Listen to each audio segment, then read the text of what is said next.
Nick, it is great to see you this morning. Oh, sorry. Everybody. Hey, I love you're excited. We're talking bowling. That's what it's all about. Well, thank you all for being here today, and thank you for all squishing together. Hopefully, we will have this filled soon, if not at So anyway, again, thank you so much for being here. We have a great guest speaker today, Forrest Schwartz with Bowling Alley Marketing. He's going to come in, give you guys some great information, and I'm sure he won't mind if you ask lots of questions. Please do. So anyway, I'm going to turn it over to Forrest, and welcome. Thank you. Thanks for coming today, guys. So who's ready to talk about making a little extra money at your center? Yes. Always, right? So today, obviously, want to go through marketing your center, but the two caveats there at the bottom are probably two of the most important parts of it, is without wasting time or money, right? That's key. So before we begin, I'd like to get a quick read of the room just to see kind of where everyone's at. Who here does some kind of, or like does a lot of promotion or marketing for their center currently? Couple? Who here does nothing? And then rest of you in between somewhere? Okay, typical, yeah. So the other thing before we begin, just wanted to take a second to recognize you guys for being here, because there's a lot of things you could be doing at the end of the day, but the fact that you guys carved out time and you showed up today, you're here ready to learn and mingle with and learn from colleagues, shows me that you guys really care about your centers, and you want to invest energy and money into growing your business. So quick kudos to you guys before we jump into it, because let's face it, there's a lot more centers in Nebraska that are here today. And so, you guys are the ones here putting in the work, and I think time shows that the people who do that are the ones who succeed long term. So again, just wanted to acknowledge you guys. So for my mission today, really simple. I just want to show you guys the exact framework that we use for our clients and our center to grow the open play and food and beverage side of the business. So I'll show you exactly how we do it. I don't believe in secret recipes, because at the end of the day, somebody still has to cook. So I'll show you guys exactly what we do for our clients and centers. So here's a couple things we're going to be covering. The consumer today, kind of what human behavior is like, where people are at, some cultural stuff. The 3 different ways to grow your center, and there's only 3. What fulfilling and creating demand are. How we can actually get content from our sites. Who here has issues getting like videos and photos and stuff at their center? Anybody? It's just me? Maybe just me. Then your other funnel. It comes to not just getting customers in your center, but getting candidates and employees. So that's what I want to cover today. What you're going to be able to walk away from today is what I call 80-20 clarity, where you can cut through the noise of all the different things there are to do out there, because it can be confusing, right? There's a lot of different things that we can do to market and promote our centers, but after this, you're going to be able to cut through the 20% that gets you 80% of the results. That's what I want you to walk away from today. So is it okay if I do like a quick bio on who I am and maybe why I'm up here? Is that fine for everybody? Cool. So I've been in the sales and marketing field for the last 12 years. We currently work with 35 centers across the country, and on average, they see about a 21% increase in revenue after 1 year working with us. As far as me personally, I started in sales for print in marketing, so really liked working with small business owners, but quickly realized that print probably wasn't the medium that was going to grow me through the future. So I switched to a digital agency and helped small business owners with their marketing, growing, but I was a little bit too young to kind of put the pieces together, and so I ended up taking a job in financial services, but felt the call to come back into this digital space world, and that was about 4.5 years ago. One of my first clients here my first client was one of my best friends, Dan Mowry, who bought a center from his family. They started out about $350 they were doing, and now they're over 1.5 million. And so we found that what we did really works for them. And when he bought a second location, I ended up buying a piece of it and became a proprietor as well. So that's when we decided, hey, we're going to go from doing golf courses and breweries and restaurants and bowling alleys to just bowling alleys or bowling centers, and be the best in the world at that. So that's where we are today, just to give you some background. So I like to start this session off with a question.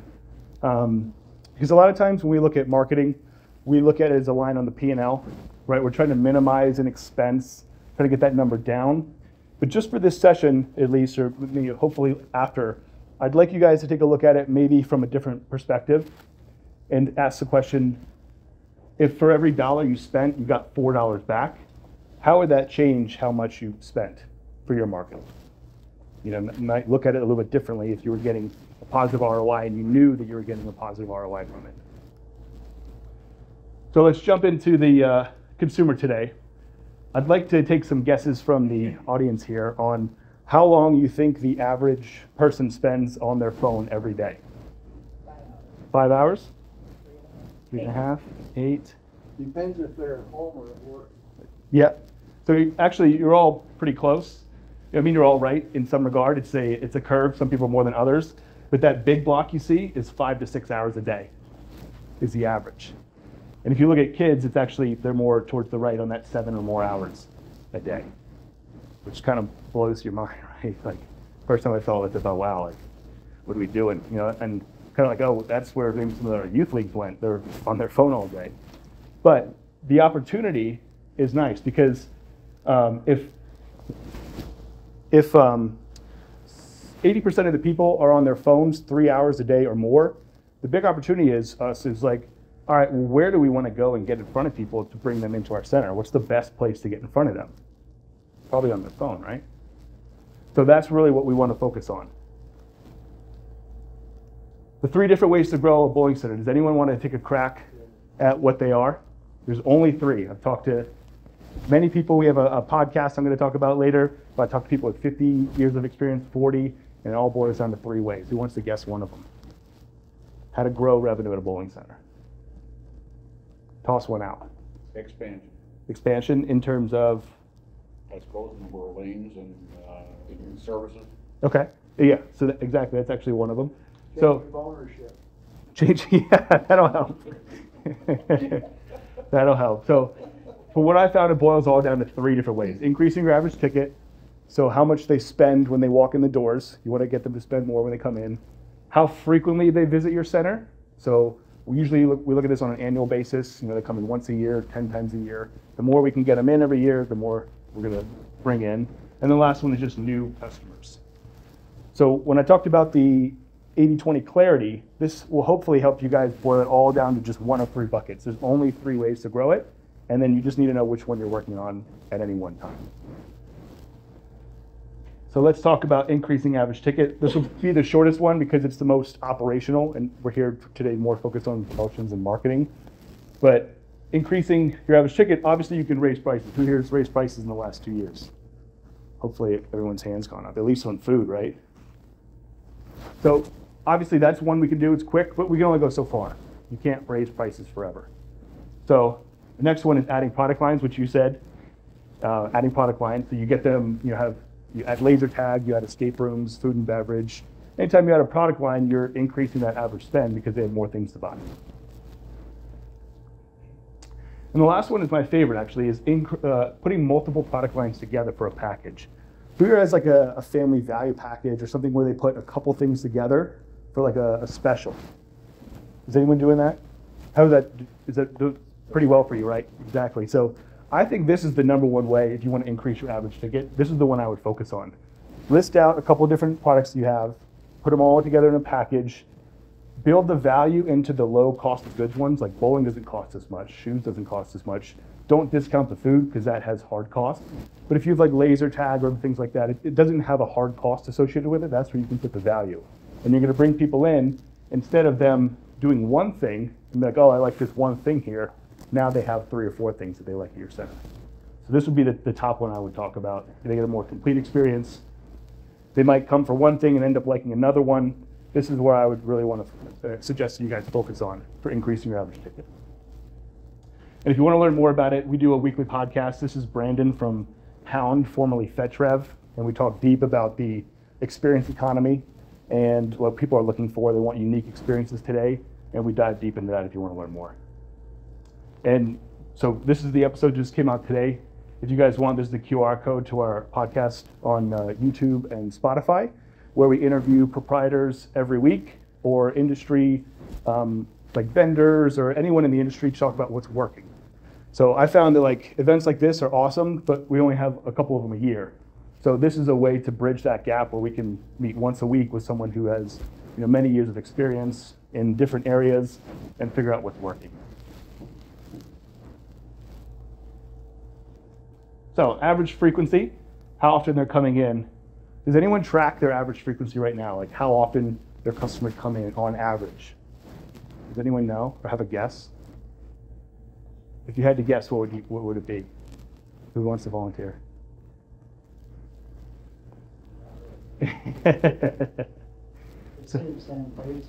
Yeah. So it depends a little bit on whether you're a, so basically the way we do it is total visits divided by total number of customers is the easiest way to do it. And it's not like perfectly precise, right? Because it's hard to track who's coming in and what a visit is and who a customer is. But if you can get an idea of it, it helps to set a baseline so you can work towards improving it, right? What gets measured, gets managed, gets improved. So we found it's about 1.5 to 2 a year, all across the board. Because for every league bowler you have 10 FEC customers who come once every other year. And so if you're more a traditional center league house, it's going to be higher because it's more of it comprised by the league bowlers. But if you're more FEC, it's probably closer to 1 to 1.5. There's something like that on our credit card or our card report Yes. that we get every month. Yep. X amount of new customers, X amount of repeat. Yeah. So if you have it in your POS, that's amazing data. I would track that to see which way is it trending up or down. And you can, when you work on these things, you know it comes back to that one way to grow. And that's where you can start to make movement on it. Just through the POS. POS and CRM.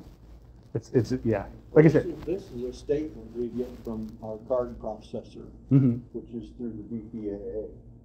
And it has all that on there. Yeah, exactly. So it's just number of transactions divided by the number of contacts in your POS system. Different POS systems provide different information. But I think we were using Lightspeed or what was it called? Yeah, it was one that was really focused on data.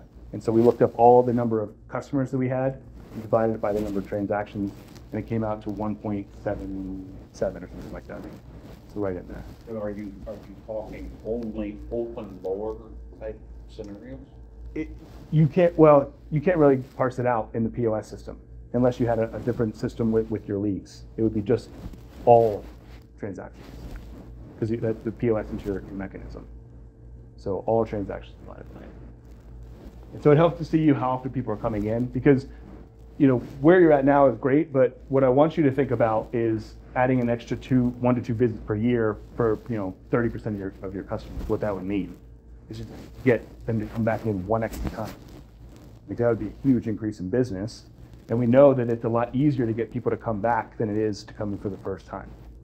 So if we can figure out ways to reach out to them and just get them to come in one extra time per year for 30% of your customers, that's a huge increase in business and easier and cheaper than getting new people in the door. So the number one thing you can do for your center to increase that average frequency, I believe, is to get a database in place, to use it and to have one. Who here has one currently, like a database or a CRM in place? Okay. And out of those people who have one, who actually uses it like pretty frequently? You guys do? Awesome. So I would say that's probably your number one item that you can do to increase the average frequency, is just communicate with them and give them reasons to come back in. So the thing that a CRM is going to be able to do for you is help you organize all that customer data. So I'm sure a lot of you guys have like league lists or Kids Bowl free or just various email lists scattered all around. But with a database, you can add it all to one spot. So you can take all those lists, dump them in there, and keep track of interactions. And then if you have a team and you log notes on these people, you can start to all be on the same page rather than playing telephone. Especially for things like events, where there's a lot of details and information in that. So the other thing it's going to be able to do is automate a lot of the heavy lifting of communication. If someone reaches out, it'll send them a text automatically, and it can take a lot of that off your plate. You can collect customer data, so you can start adding to your database through the CRM. We'll touch on that. Communicate with them basically for free, because all the other methods we're going to talk about have some kind of paid element. So that's a really helpful item. Gain insights into attribution. So there's a good joke in the marketing world that says 50% of my marketing works. I just don't know which 50% it is. So this is how you can start to reduce that and get some breadcrumbs off of what's working. If you can run specific campaigns and you see that product rise, you know it's working. Because it's hard, right? It's hard to do the dollar for dollar attribution because it's a high volume, low ticket. So we can't ask every person where they came from. We can ask some, but it's tough to do across the board. So when it comes to choosing one, we're pretty agnostic. As long as you use one, these are some of the things that you want to look for. So it should obviously be able to manage your contacts. Forms and landing pages are ways that you can get them into your database. You want to have some form of communication. So emails are great, and I think almost all of them have emails, but text is the big one. Make sure you have texting capabilities, because that is by far more efficient than just email. Scheduling, so that they can schedule themselves. You can use a calendar for like appointments and when you have leads come in. For the little bit more the premium ones, you want to have some like automations where they take an action or you set them into an action, and then it does things automatically, like follows up with them, sends them text messages or emails automatically. That's really powerful. And then we talked about attribution. So as far as getting them into your database, we want to import the contacts. We talked about these, your email list, your Kids Bowl free, the league list, and put them all into one database so that it's not just floating around everywhere. So that'll be step one. Targeted landing pages are where say you're running a promotion for birthday parties, you want to increase the amount of birthday parties you have on the weekend. This is a page where it's only about that one thing. You have some benefits, and then you're just asking them to sign up. This is how you get people interested, who are interested into your database, so that way you can reach out to them. And you build this up over time. Does anyone use the Wi-Fi units for their center where you get the emails? You guys use it? Which one do you use? Loyal Patron. And do you get a lot of signups from it? I think it's more annoying if people, to be honest with you, but it has controlled it used to be because nobody talks to each other anymore. They Oh, yeah. phones while they bowl. Right. And then their kids are streaming, so it kind of like, Taking all the bandwidth. yeah. Yeah. So these are really effective, I found, to collect them. And if you make them like if they have a lot of questions, they are really annoying. Like, I just want to connect. But if it's like one or two fields, I find that people don't mind typically, but they can collect hundreds. I mean, if you're a high volume center, you could collect a couple hundred every month to add that database. Because long term, this database and the contacts in there is your real asset when it comes to marketing. You can get back in touch with these people, you know who they are. I'm going to talk about a little bit later on how you can leverage them even further. But anyway, anything you can do to build this database is how you're going to really see long-term results. Otherwise, you're always starting from scratch. Like I always talk to them about this, but they, like, I walk through the front door, it should somehow detect you're there and say, welcome. You can, yeah, you can use like the beacons. Starts to get a little bit pricier, but they have them where you can do that. Or like if they sign up for the Wi-Fi, so we use, the guy I was showing you, Hound, we use them for the Wi-Fi units too. They're like 30 or 40 bucks a month, nothing crazy. And when you sign up, they automatically send you a bounce back offer 2 days later. Say, hey, I hope you had a good time. Come on back in for this, 2 games of free shoes, whatever it is. You guys, you set the offer, but they work really well. It's a low friction way. Beacons, yeah. Beacons you can use. Is that a company? No, that's just the technology. It kind of hangs the phone and sees your back. It's a little bit different than like the Wi-Fi. Because the Wi-Fi, you have to connect to it before they know that you're there. Whereas that, you just see that they're there. Yep. Some of the larger, like bigger FVC use them. And like the people counters too, it's similar to that.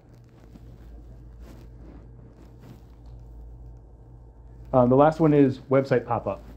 So super easy, but I see people skip it all the time. You just put a tiny piece of code on your website, give them a nice offer, 2 games and shoes or free shoes, whatever offer it is, the better your offer, the more signups you're gonna get. But it's just an easy, simple way to get people to sign up. If they visit your website, they're probably interested in coming in. and now you can keep communicating. Just simple, easy way to do it. As far as communicating with customers, like I said, we have email and we have SMS. Does anybody here use their email list like pretty frequently, like send it out to people? Just let them know what's going on. So emails are great for that. You can say, hey, here are the events we have coming up, once a week, every other week, once a month, whatever your cadence is.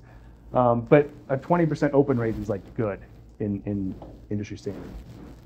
So even of your list, only 20% are seeing them. 98% of people open text messages they get. It's a lot higher. So you have to be careful with text because they're very personal. If you think about the people who text you, it's your family, it's your friends, colleagues. Those are the people who text you. If businesses pop in there and just say, hey, buy my stuff, you're gonna be like, get out of here, unsubscribe, this is spam. So you have to be very careful when you do it. You wanna become one of those friends or families, or make it feel like at least you are. So just say, hey, this is, John from ABC Loans, and wanted to see if you and the family want to have some fun this Friday, something like that. Whereas if it's just, hey, we're doing this sale, buy our stuff, you're going to get unsubscribed left and right. But it's much more powerful, and you can use it for reviews as well. So send them a message and say, how was your experience from 1 to 5? And depending what they answer, you can actually pick if they get the link or if they get sent to a feedback form. So if they say like a 2, you don't want to have them leave a review because they're going to leave a 2. But if they say a 2, you can send them and say, hey, sorry to hear that. Hope you have a better time next time. Let us know how we can improve. It'll be a feedback form. If they say a 4 or 5, send them the links. You can program that in. And kind of piggybacking on that, this is what we call a reactivation campaign, very similar to what I just described with the reviews.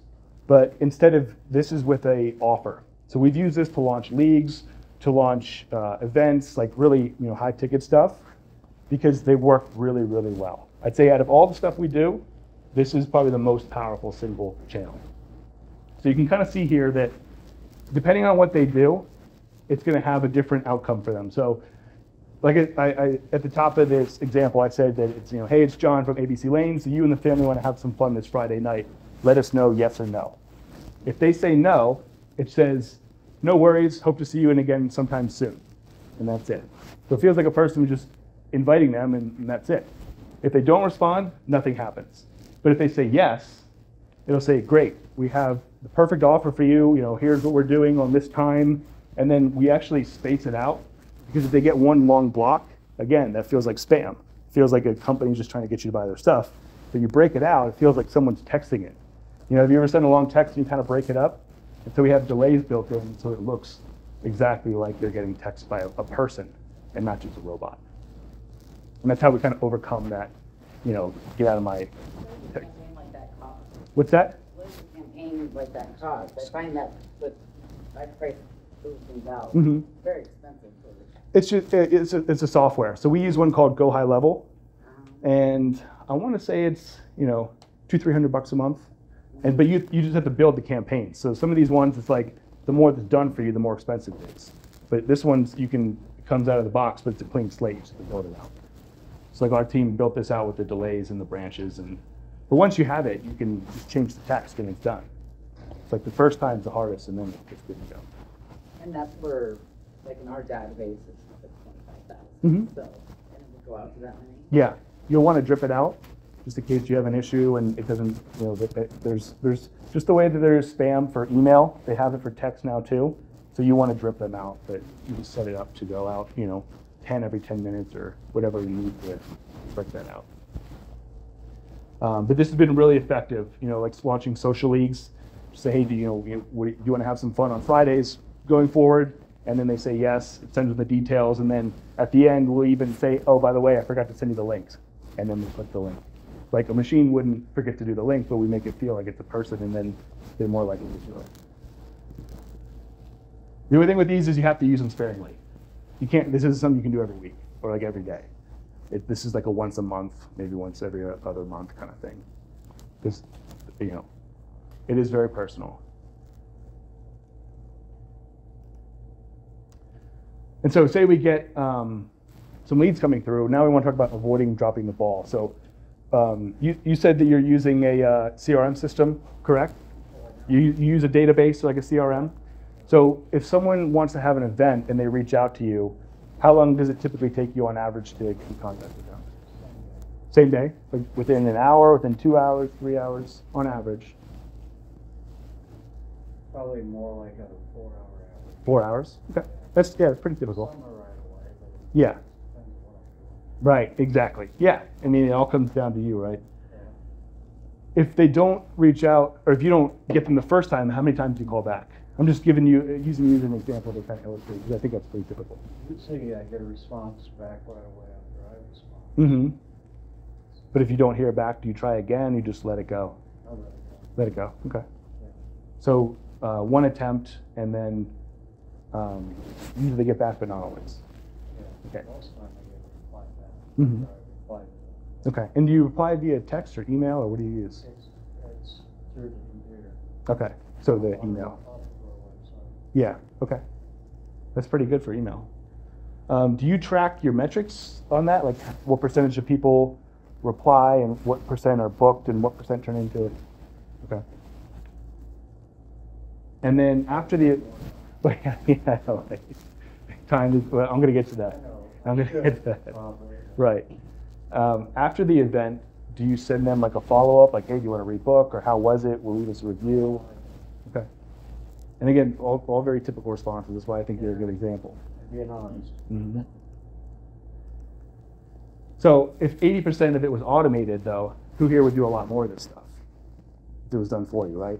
Why wouldn't you? It's mostly done for you. Just set it up one time, and it's automated.